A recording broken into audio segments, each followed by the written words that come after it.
আমি আজকে একটা নতুন গল্প শেয়ার করব। আমি মনে করি যে আমি যতটি গল্প বলছি বা লিখেছি অনেক, আমার কিন্তু কয়েকটা ডায়েরি আছে, অনেক গল্প আছে, অনেক কিছু, কিন্তু এটার থেকে আমি মনে করি না এই গল্পটা পড়ে আমি নিজে কান্না করে দিয়েছি। আমি কিন্তু অবশ্যই এমনিতে গল্প শুনি বা উপন্যাসের বই আমি এগুলো খুবই পড়ি বেশিরভাগ। আসসালামু আলাইকুম, সবাই কেমন আছেন? আশা করি সবাই ভালো আছেন, আমিও ভালো আছি। আমি একটা আজকে গল্প বলবো যে স্বামী স্ত্রীর বিচ্ছেদের গল্প।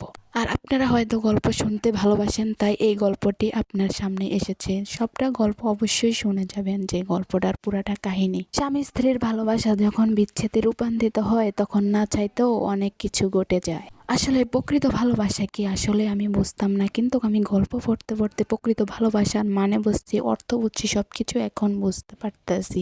বিচ্ছেদের আগে আমার মনে হয় এই গল্পটি একটিবার শোনা উচিত। ভালোবাসা বেড়ে যাবে আপনার স্বামীর প্রতি, আর প্রতিটা হাজব্যান্ডের ভালোবাসা বেড়ে যাবে তার স্ত্রীর প্রতি। সকলের কাছে অনুরোধ রইল, এই গল্পটা সবাই শুনে যাবেন। আশা করি সবাই শুনবেন এই গল্পটা।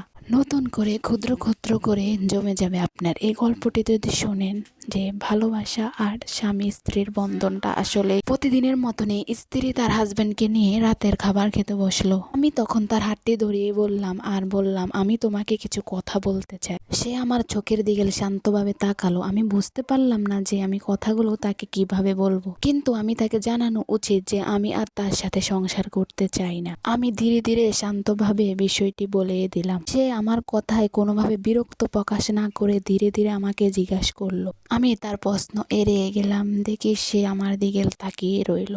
টেবিলের উপরে থেকে সব খাবার ছিটকে ফেলে দিল আর চিৎকার করে বলল, তুমি একটা কাপুরুষ। সে রাতে আমাদের আর কথা হলো না। সে সারা রাত নিশ্চুপতে শুধু কান্নায় করে গেল।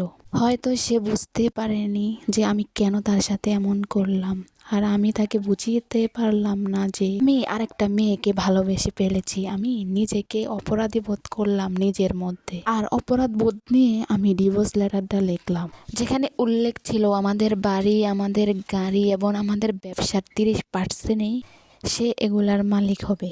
তার হাতে কাগজটি যাওয়ার সাথে সাথে সে ছিঁড়ে টুকরো টুকরো করে ফেললো। যে মানুষটার সাথে আমি 10টি বছর সংসার করলাম, তাকে ছাড়া আমি কিভাবে থাকবো? তার কথাগুলো এমন ছিল যে সব ছেড়ে সে শুধু আমাকে চায়। এই সময়, এই সম্পদ আমি কিচ্ছুই চাই না। এখন তাকে আমি ফিরে পাবো না, এটা আমি জানি।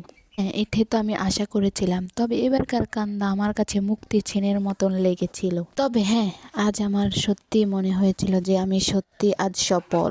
তবে হ্যাঁ, পরের দিন আমি দেরি করে বাসায় এসে দরজা খুলতে দেখি সে ডাইনিংয়ে বসে কিছু একটা লিখতে ছিল। তবে আজকে আমি এতটুকু বললাম, নেক্সট ভিডিওতে পুরোটা চেষ্টা করবো যাতে গল্পটা অনেক বড়।